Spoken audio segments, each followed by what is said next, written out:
Et bonjour à tous, c'est Dumble J pour Squash FM. On se retrouve pour un nouveau récap de Dynamite. Avant de commencer, toujours un petit rappel, maintenant vous commencez à avoir l'habitude, mais c'est toujours en partenariat avec l'ami Phil aussi, qui lui de son côté s'occupe des récaps de Collision. Donc je me permets de vous mettre toujours sa chaîne en description. Donc n'hésitez pas à aller voir, à vous abonner à sa chaîne également. Aussi, il y a eu une petite chose, on va repousser un petit peu l'épisode Real Grasp sur la chaîne de Phil aussi de TJPW à cause de petits problèmes de calendrier. Donc ça va pas trop pousser à bien long, hein. Ça va quand même être la semaine prochaine, mais je crois que la vidéo sortira pas demain 26 septembre 2025.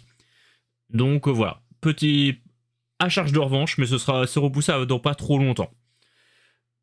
Et également, prochainement, très probablement un nouveau concept qui va arriver sur la chaîne d'ici la fin de la semaine.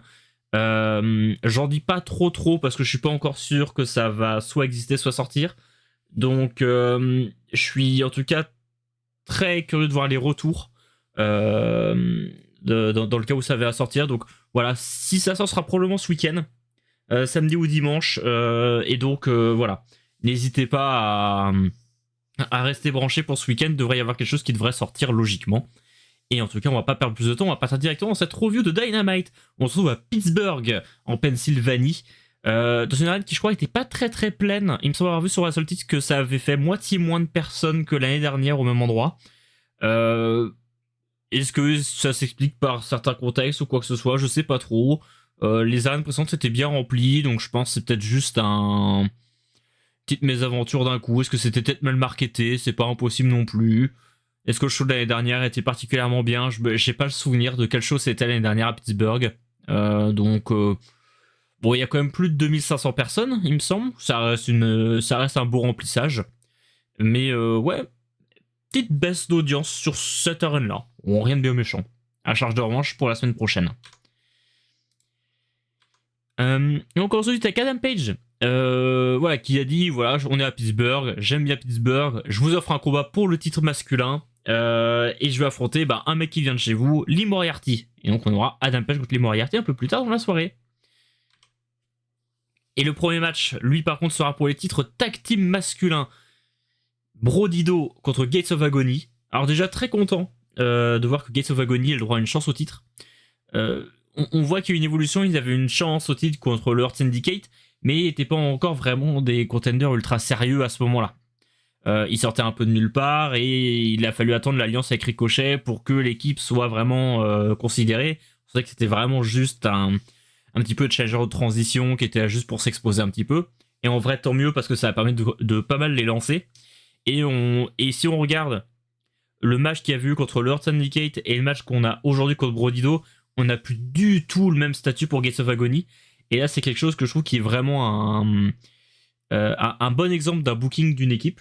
Je trouve qu'on a vraiment donné quelque chose de très bien à cette équipe-là. Ils ont plus du tout la même aura qu'il y avait autour d'eux avant. Et ouais, franchement, c'est quelque chose dont Tony Khan devrait s'inspirer de lui-même pour booker sa division féminine et pour dire qu'après une chance au titre, c'est pas forcément terminé. Donc il faut garder sur cette voie-là. Et ouais, franchement, derrière, ça part sur un plutôt bon match qui reste assez cool à suivre. Donc il y a un moment, vers la fin du match, il y a une interruption de tombée de Brody King qui est super bien filmée en plus, qui est super bien cadré, où on le voit arriver, mais vraiment qu'au dernier moment. On le voit quasiment pas ramper en dessous de la première carte pour venir faire l'interruption. Et j'ai cru vraiment qu'il allait avoir un 3 à ce moment-là. Jusqu'à ce qu'on voit le bras de Brody King qui vient interrompre le tombé. Ouais, belle victoire de Brodido. C'est une victoire assez logique, mais victoire sympa. En backstage, Briscoe qui veut garder la surprise du partenaire mystère de ce soir contre l'Uncale's Family. Mais bon, tout le monde le sait depuis un moment, ce sera Orange Cassidy qui viendra en renfort de la conglomération. Ils mettent les petites lunettes de soleil, ça fait des jeux de mots avec on n'est pas pressé, ce genre de choses. Ça parle de Ryan Gosling, etc. Bon. Voilà. Et le suspense n'était pas à son comble. On enchaîne backstage avec Chris Statlander et Harley Cameron qui sont avec René Paquette et qui rappellent que Statlander affrontera Mina Shirakawa pour le titre féminin mondial ce soir. Et René, bon, la relance du coup sur est-ce que Statlander va faire partie des Death Riders ou non. On en saura probablement un peu plus dans le main event. Adam Page contre Lee Moriarty pour le titre AEW masculin. Victoire assez logique Adam Page, hein, on se doutait qu'il allait pas avoir de changement de titre, c'est pas le main event non plus, et dans tous les cas, bon, on voyait mal Lee Moriarty prendre le titre. Mais un beau match de showcase pour Lee Moriarty qui montre ce dont il est capable. Il fait une super run en ce moment du côté de Ring of Honor. Si vous avez un peu le temps de jeter des coups d'œil, ne serait-ce qu'au pay-per-view, les weeklies, bon, je vais pas mentir, je les garde pas non plus. À part de temps en temps quand j'ai vraiment du temps à perdre, et à ce moment-là, je regarde un peu weekly. Mais si vous avez l'occasion de regarder les pay-per-view, au moins, c'est cool de suivre Lee Moriarty, comment il évolue, etc. Il a vu faire un match contre Xelwa il y a pas très longtemps, avec le titre pur, et c'était très cool à suivre. Moi, j'ai bien aimé. Donc, ouais, il a une belle réhabilitation du côté de Ring of Honor. J'espère que ça va l'aider à se relancer complètement au niveau de sa carrière, parce qu'il stagnait un petit peu avant ce passage chez Ring of Honor. Donc, ouais, bon match, très cool à suivre. Victoire d'Adam Page. Pas grand chose de plus à redire, c'était assez logique. Peut-être un des petits événements de la soirée, un peu fait en détour comme ça, entre deux trucs, mais Adam Copeland qui va voir Christian pour lui dire bon bah voilà, ce qui s'est passé à All Out, ça implique ma famille, parce que Beth Phoenix était intervenue dans le match contre FTR lors de All Out. Elle s'est pris d'ailleurs un pile driver, on va y revenir un petit peu après, et du coup il dit bon bah faut que je me tire et je sais pas si je reviendrai. Et Christian le prend plutôt bien, en disant bon bah voilà, moi j'ai pas de famille, je peux comprendre. Et Copeland qui dit mais si, t'as une famille. Et il se serre la main et il s'en va. Peut-être pour un retour chez WWE, peut-être pour juste une pause, peut-être qu'il part au cinéma, je sais pas trop. Il me semble pas avoir vu trop de reports qui sont sortis par rapport à ça depuis ce matin. Peut-être qu'on aura un peu plus d'infos dans les prochains jours. Et d'ailleurs, en parlant de pile driver sur Beth Phoenix, FTR qui sont sur le ring, qui reviennent bah, du coup eux à leur tour sur l'out en disant que voilà, que Copeland et Christian il avait bien mérité de se prendre des pile drivers. Et voilà, ils disent qu'ils voulaient pas le faire à Beth Phoenix, mais que voilà, à un moment il était confus, elle lui avait craché dans les yeux, donc il voyait pas qui c'était, ils lui ont fait le pile driver. Dash voulait l'aider, donc du coup il a sauté pour mettre le pile driver, ils se sont mal compris. Voilà, ça se trouve des excuses un peu à gauche à droite. Mais du coup, c'est un peu le côté. Tout le monde a un peu gagné sa rivalité. Et qui arrive ensuite, c'est Willow, qui vient faire un coucou au FTR en disant que bon bah voilà, Beth Phoenix fait partie des personnes qui l'ont inspiré à devenir catcheuse. On peut pas faire de mal à la légende.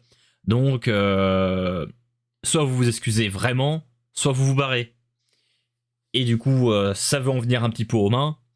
Au final, Jet Speed intervient, et donc qui vient séparer la bagarre et qui s'en prennent directement à FTR pour se diriger, j'imagine, vers une petite rivalité entre FTR et Jet Speed. Don Callis qui vient présenter sa nouvelle peinture, mais en fait à la place il y avait Orange Cassidy. Oh, c'est rigolo parce que du coup on se doutait que voilà, tout le monde savait que ça allait être Orange Cassidy qui allait être le partenaire mystère entre guillemets de Mark Briscoe et Hologram, et au final ils ont quand même réussi à trouver un petit angle rigolo pour avoir un joli cheer du public vers Orange Cassidy. Ça fonctionne bien, c'était pas mal, les réactions étaient cool. Donc ouais, puis moi j'aime bien Orange Cassidy. Moi c'est un des catcheurs qui m'a fait le plus accrocher à l'élite au tout départ, parce que c'était un mec vraiment atypique, puis c'est quelque chose que j'avais pas l'habitude de voir non plus à ce moment-là. Donc content de le revoir sur le ring, et bon bah j'espère qu'il va bien conglomérer. Et on part au 3v3 dans la foulée. Donc Hologram, Mark Briscoe et Orange Cassidy contre Takeshita, Okada et Hechicero. Des belles line-up des deux côtés. Victoire de l'équipe Conglomération de manière assez surprenante. Moi je voyais plus la Don Callis Family gagner malgré les tensions entre Okada et Takeshita, mais un match assez agréable à suivre, mais j'ai pas trouvé grand chose à retenir du match en lui-même, mais cool de revoir Cassidy. À la fin du match, on a Kyle Fletcher qui arrive en haut de la rampe d'entrée, qui arrive post-match et qui dit quoi que il était à pas grand chose de battre Adam Page. Il était peut-être pas prêt. Il admet qu'il était probablement pas prêt de battre Adam Page à All Out, mais que voilà, il le sera bientôt. Bientôt, ce sera lui la star. Il a tenté son coup, il s'est raté. On y retournera plus tard. Et il dit voilà, ça l'a frustré, il a pas réussi à dormir de la nuit. Et quand il s'est réveillé le lendemain, il s'est dit faut que je progresse et faut que je me fasse plus de faits d'armes pour atteindre le niveau d'Adam Page, pour pouvoir avoir le niveau champion du monde. Et donc voilà, il y a quelqu'un qui est sur le ring là, qui s'appelle Hologram. Il est en 34-0 depuis ses débuts à All Elite. Et c'est assez drôle qu'il le rappelle parce que j'avais complètement zappé qu'Hologram était invaincu, mais c'est vrai que la streak se poursuit. Et donc voilà, il dit qu'il veut l'affronter, être le premier à le battre chez All Elite. Moi déjà je trouve c'est cool que ça serve le record, même si maintenant il l'affiche plus autant qu'avant, que c'est pas quelque chose qui va être en valeur, mais que on puisse l'utiliser si on a envie. Voilà, quand même, c'est vrai qu'Hologram, mine de rien, il est quand même à 34-0, ce qui est pas rien. Ça fait quoi? Ça fait 1 an et demi, 2 ans maintenant qu'Hologram est dans le ressort de l'élite. Donc le mec a pas perdu depuis qu'il a commencé. C'est cool qu'il ait droit à une chance pour le titre, qu'il soit récompensé, une mise en avant solo. Ça va très probablement donner un très bon match. En plus, ça peut peut-être permettre de lancer Hologram dans une division solo. Non, c'est cool que ça serve à ce niveau-là. Ça donne en plus un match, pour le coup, que j'ai vraiment envie de voir. Donc ouais, très content de voir ça. Mina Shirakawa dans les vestiaires qui annonce qu'elle veut Danza Kuduro Statlander. Claudio Castagnoli contre Powerhouse Hobbs. Victoire de Castagnoli. Pareil, j'ai un peu surpris, je m'attendais à une victoire des Face. Victoire Face pour le coup. Mais victoire de Castagnoli. Dans un match court. Moi j'ai trouvé court, assez intense. J'ai trouvé que le match durait pile la bonne durée. Pas assez long pour qu'on ait de quoi s'ennuyer. Et assez long pour qu'on voie des trucs quand même sur le ring. Moi j'ai plutôt aimé. Très sympa à suivre. Victoire de Castagnoli avec grâce à l'intervention de Pac. Qui vient faire distraction à un moment et Castagnoli fait un roll-up de la victoire sur Powerhouse Hobbs. Après on a une petite bagarre avec les arrivées de Del Garcia, Samoa Joe, Adam Page qui viennent se confronter les uns les autres. Et ensuite l'inauguration, Tony Khan qui avait dit qu'il avait une grosse annonce à faire au prochain Dynamite. Et effectivement, puisqu'il annonce les titres tag team féminins. Déjà les ceintures sont superbes. Pour le coup, je trouve vraiment les ceintures super jolies, mais de toute manière, chez All Elite, les ceintures sont quand même plutôt réussies dans l'ensemble. Il n'y a pas trop de ratés à ce niveau-là. Les ceintures sont toujours très esthétiques. Moi, si vous écoutez ces reviews depuis un moment, vous savez que je suis plutôt pour la création des titres par équipe féminin. Je sais que c'est pas le cas de tout le monde. C'est un débat qui est intéressant, je trouve. Moi, déjà, je suis pour plusieurs raisons. Déjà, parce que pour moi, il n'y a pas de raison de faire de différence entre les divisions masculines et féminines. Si on veut que les divisions soient au même niveau, il faut que les titres aient les mêmes. Il faut qu'il y ait les mêmes choses dans les deux divisions. Et on peut se dire, oui, mais bon, créer des titres, est-ce que c'est. Tu forces pas un peu le truc? Mais en même temps, est-ce que tu as une vraie envie en tant que femme de créer une équipe féminine si t'as rien à y gagner au bout? Donc peut-être que ce genre de titres, s'ils sont bien mis en avant et bien utilisés, etc., peut-être qu'ils peuvent amener à avoir des équipes qui commencent à se former grâce à ça. Donc pourquoi pas. Chez All Elite, ça a commencé à construire pas mal d'équipes depuis pas mal de mois. On attendait les titres depuis assez longtemps. Donc pourquoi pas. On a par exemple Megan Bayne et Penelope Ford, Harley Cameron Statlander qui existe, peut-être Willow Statlander, pourquoi pas. Non, il y a. Et puis même All Elite, ils ont des accointances avec Stardom, par exemple. Pourquoi ne pas avoir Koguma et Azuki qui viennent débarquer pour avoir une chance au titre? Ça peut être quelque chose qu'on pourrait voir. Non, franchement, il y a des choses qui pourraient être sympas. Voilà, Sky Blue, Julia Hart. Il y a une vraie division par équipe qui pouvait exister. Maintenant, il y a quelque chose. Et j'ai envie de voir ce qui va se mettre en place autour. Parce que pour moi, c'est une très bonne décision de le faire. En plus, ça peut t'imposer un peu une certaine rigueur à mettre en avant les titres par équipe. Pour moi, c'est quelque chose qui peut complètement remplacer les multi-woman tag match qu'on voyait à certains moments tous les 4 contre 4, 5 contre 5, qu'on se tapait sans trop de contexte et qui se répétaient toutes les semaines. Au lieu de ça, on peut peut-être avoir des matchs pour les titres féminins ou pour voilà, juste de la division féminine. Donc ouais, pourquoi pas. Moi, très curieux de voir ça.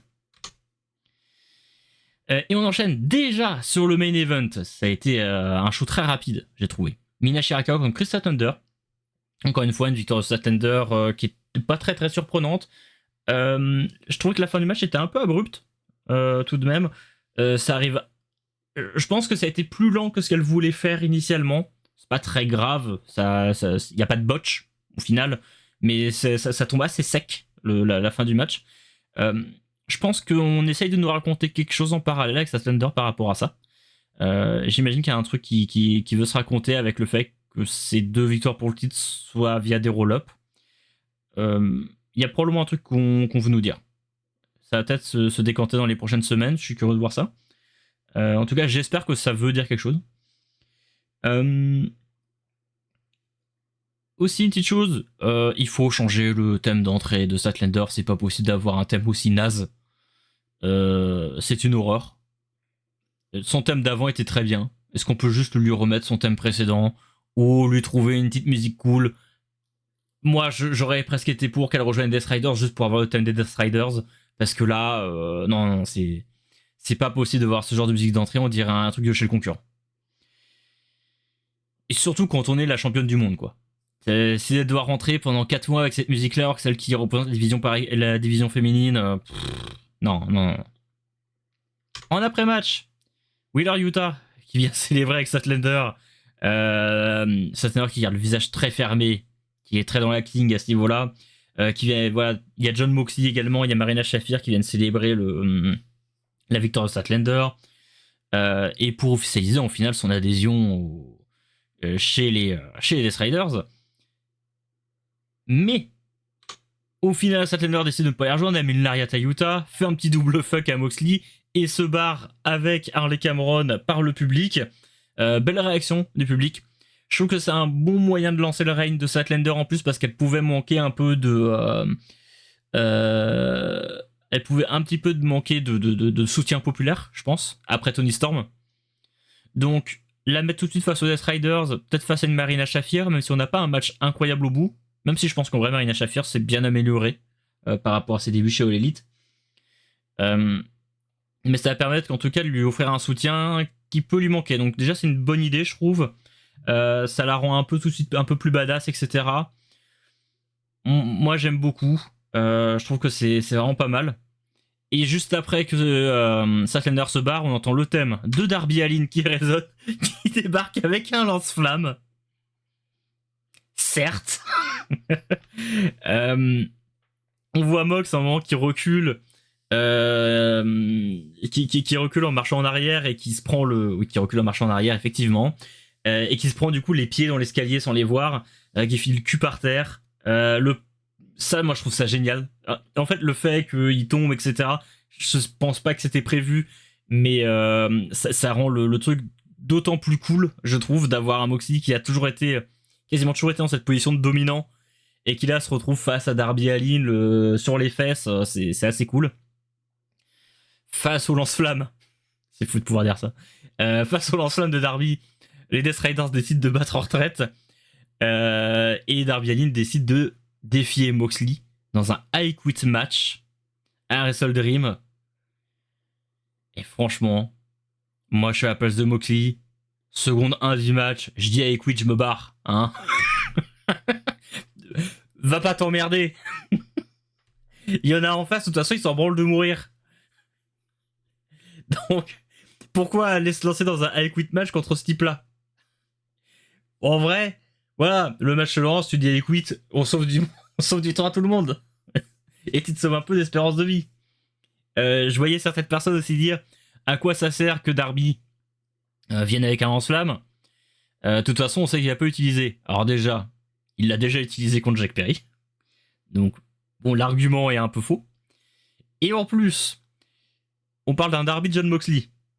Déjà, John Moxley est complètement assez baisé pour dire vas-y, balance le lance-flamme dessus. Et même si John Moxley voulait pas le faire, Darby est le premier à le dire, bon bah écoute, brûle-moi. Donc, cet argument-là ne fonctionne pas au vu des participants du match.